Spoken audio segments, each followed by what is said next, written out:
Hello, hi, good morning. My name is Feng Guo, and I'm a trainee doctor in counseling psychology from the University of Manchester, UK.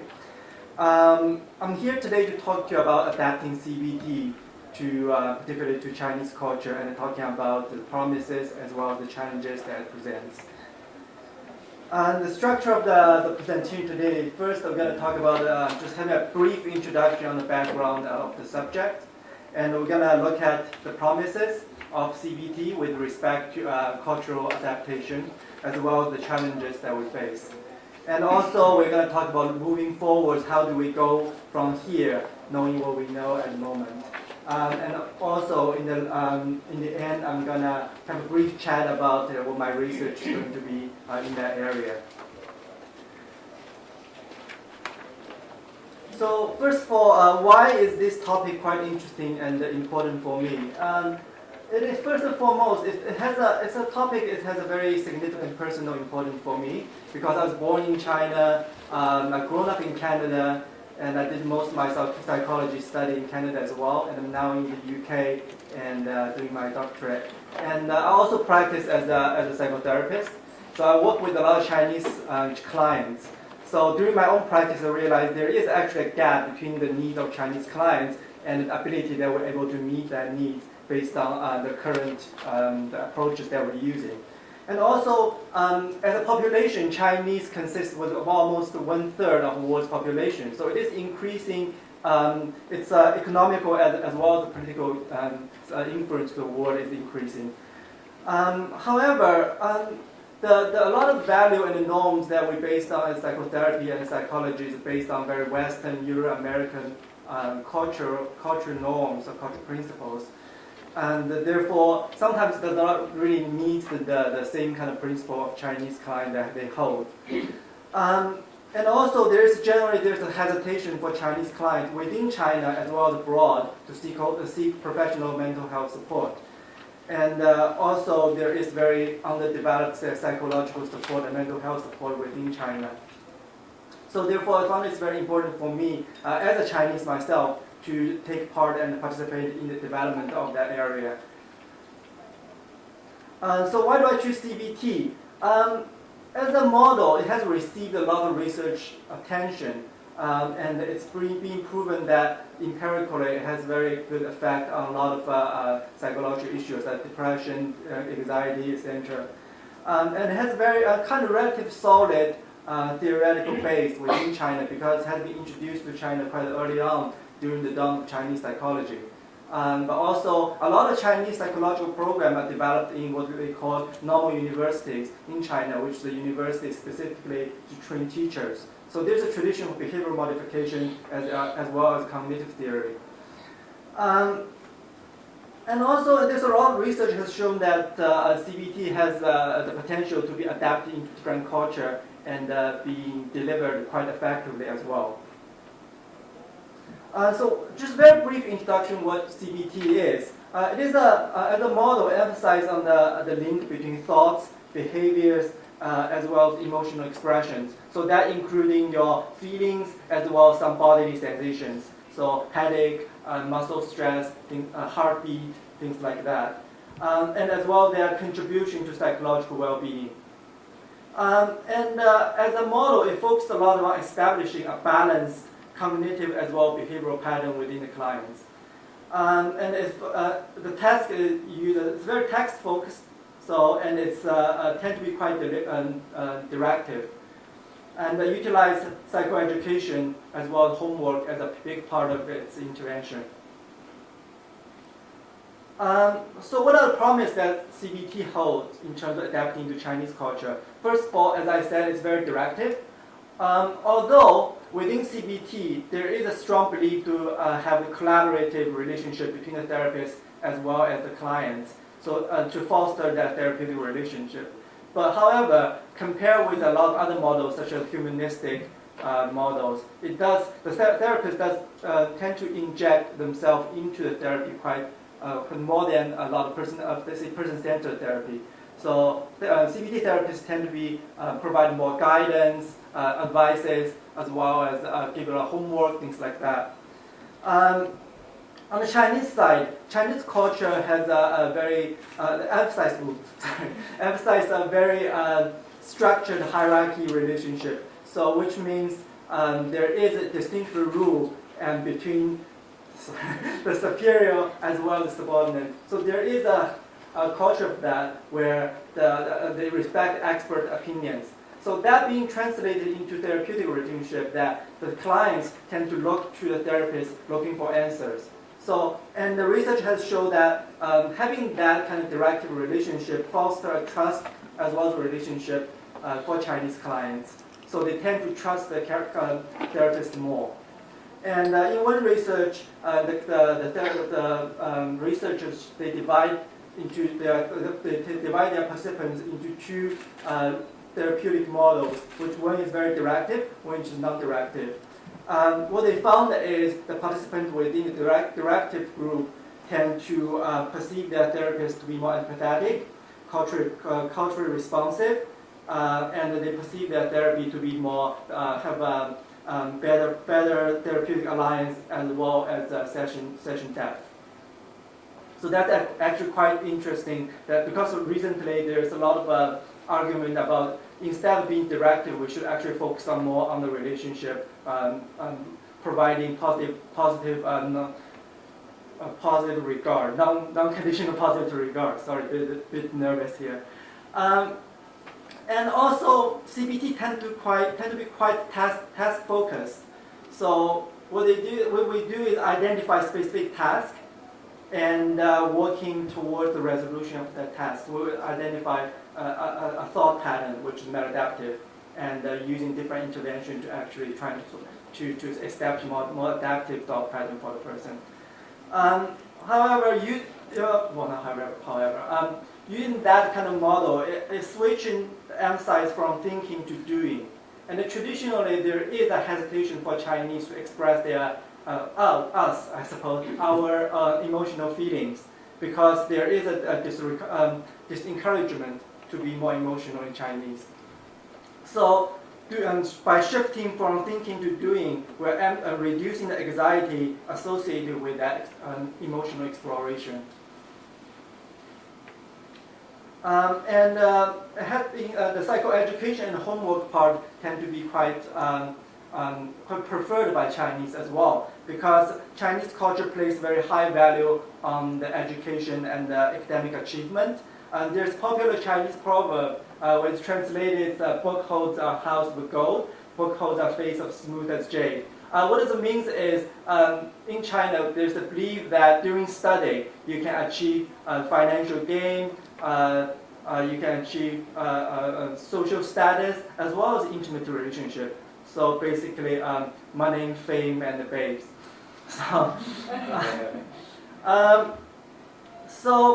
And they also found that the education features, not just in CBT, but in other psychological, psychotherapeutic models, actually associate with the credibility of the therapy itself. So the Chinese clients tend to perceive that part of the therapy to be more credible. They think it's more trustworthy because they have this psychoeducation element in it. So for CBT, there's a possibility to actually reframe a therapy into training or a course. This way will increase the accessibility of Chinese clients. So what are the challenges? So CBT tend to focus on belief system and identify and the identification and the modification of dysfunctional beliefs and thoughts are very important at the core of CBT therapy. However, what we have to understand is the values and the norms are culturally defined. So what we believe as a CBT therapist, because the model itself is based on very Western, Euro-American kind of cultural norm. So what we believe is adaptive, it's functional, might not be the same for the clients, and it might not be the same for that particular cultural group. Therefore, by imposing our therapeutic, I'm not saying that it's adaptive for a person, but maybe the person goes back to their cultural background, that their new belief system it's not going to allow them to actually go back to that cultural background. So we're risking actually miscommunication between the therapist and clients, and we're risking a rupture in therapeutic alliance, which tend to be quite important for therapy. And homework, it's a paradox between there's a very high preference for the Chinese clients to see, oh, there's homework, so I think it's more trustworthy. But actually, they found this very low homework compliance. So they tend not to do it. Why is that? And there's a couple of reasons the researchers have offered. One is there's a perception of redundance of homework. Because Chinese clients tend to place a lot of emphasis and expertise of the therapist. They trust the therapist. So therefore, they think it's enough for them to get what they need within the therapy. So the homework becomes redundant for them. And also, because Chinese culture places very high value on achievement and excellency. So they often think their homework is going to be evaluated by their therapist. Therefore, there is a fear of failure, which preventing them actually engage the homework altogether. And also there's, because I talked about before, the difficulty regarding expressing emotional feelings and accessing their internal process. So Chinese clients tend to find the cognitive task to be quite difficult, at least at the beginning part and the initial part of the therapy.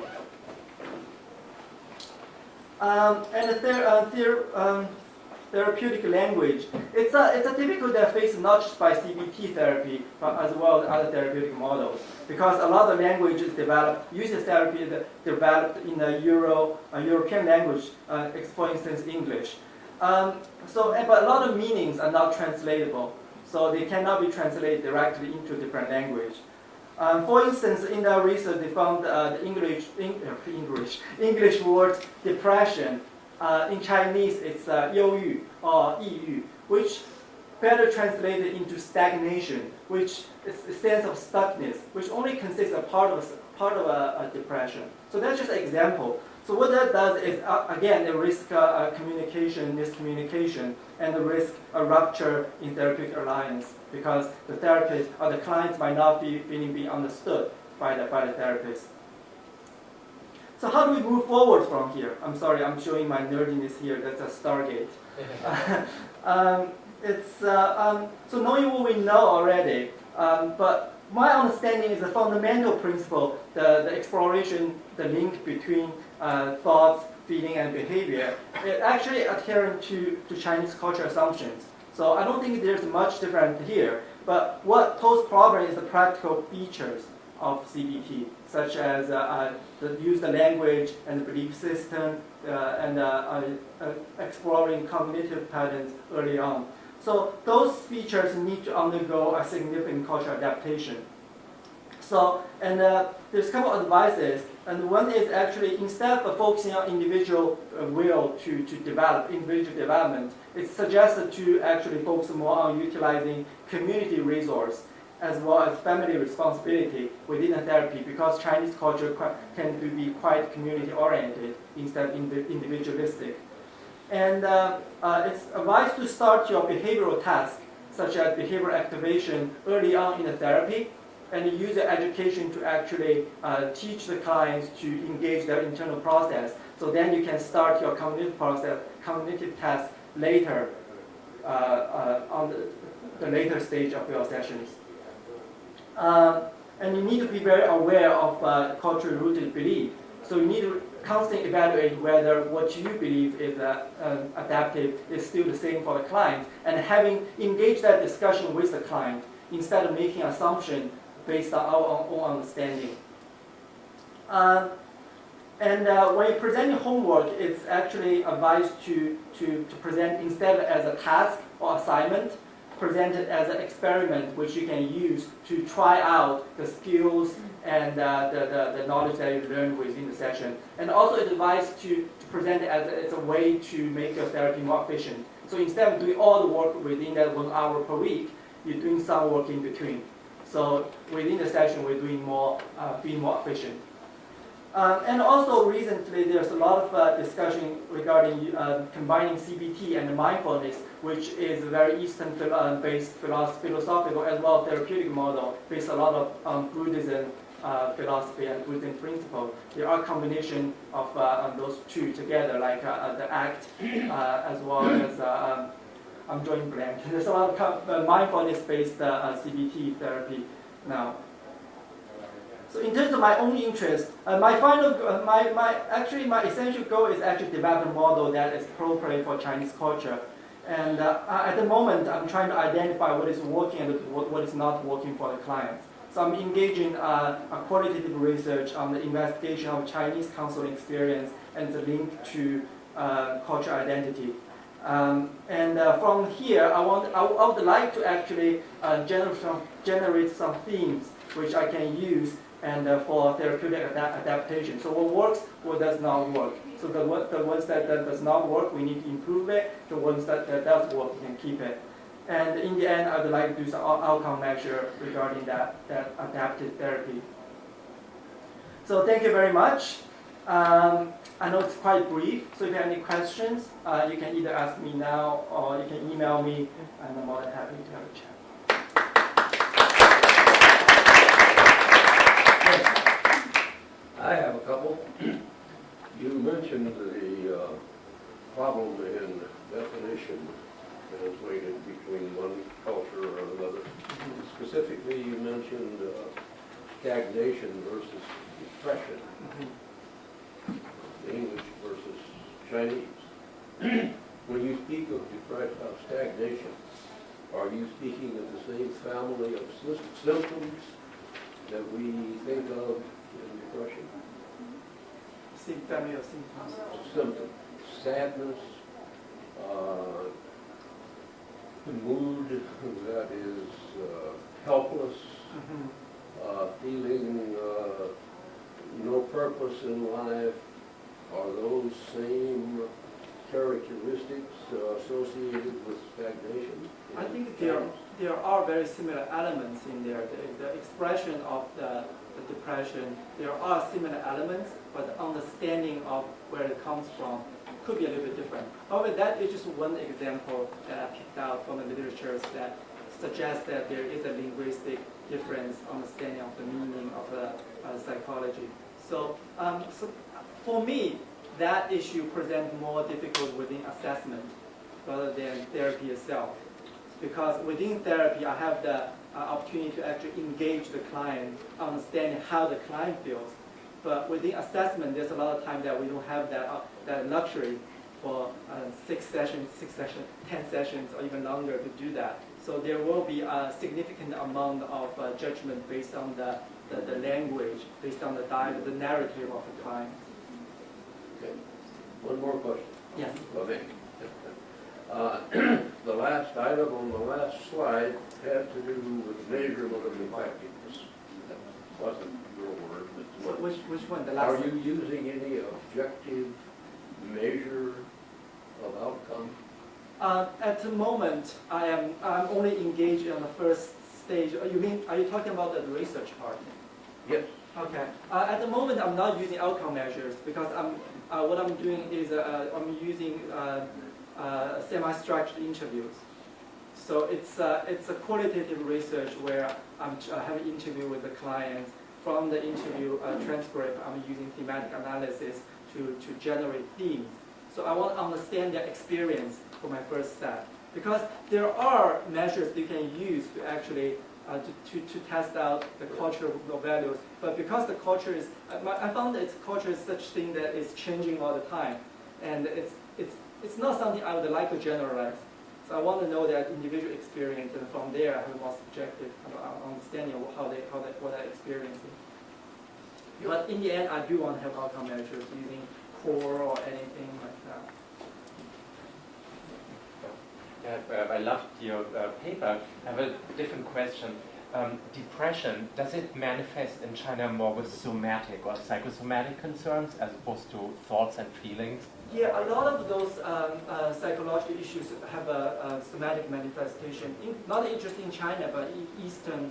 A lot of, I don't want to say third world country, but a lot of country where psychology is less developed. I think one of the reasons that because there's a stigma around psychological issues, people don't tend to think about mental health. But because say anxiety causes you to tense up, So inevitably, you're going to start feeling back pains, headache. So people are more willing to understand those issues and see physician for that because traditionally it's less stigmatized. So yeah, in your work with clients, how do you help them get relief from those kinds of symptoms? Well, I use like systematic, not systematic, the Progressive relaxation. Progressive relaxation, sorry. I see. But also, I do want to establish that link of understanding that there is a deeper reason for their experience. But it's not something we can access right away. So I'm very tentative regarding exploring that. I will be talking about it. So there's a lot of dialogues and understanding. I found once we establish that relationship, our clients are more willing to actually talk about their experience, even some traumatic experiences. But it's the initial stage that the culture kicks in. So like, these things we shouldn't talk about. It keeps in the family. You know? Yeah. Last questions or comments. We have this same difficulty to apply CBT in Brazil because there people will say, it's too cold therapy, or it's too pragmatic therapy, and it's really hard. But for me, I don't think there's an issue with CBT as a model because, as I said, the fundamental principle of CBT is not being structured, not being a complete directive. The fundamental principle is the link between thoughts, behavior, and emotion. So for me, that's the pincushion of the therapy. But everything you do is the pins. The pins you can change it. I don't know if it's appropriate or not. I like to use the pincushion one. But the pins you can change it. You can adapt your therapeutic practice more responsive for that particular culture. You can engage more dialogues in the beginning. You don't have to go directly into, okay, let's work on that worksheet. Thank you very much.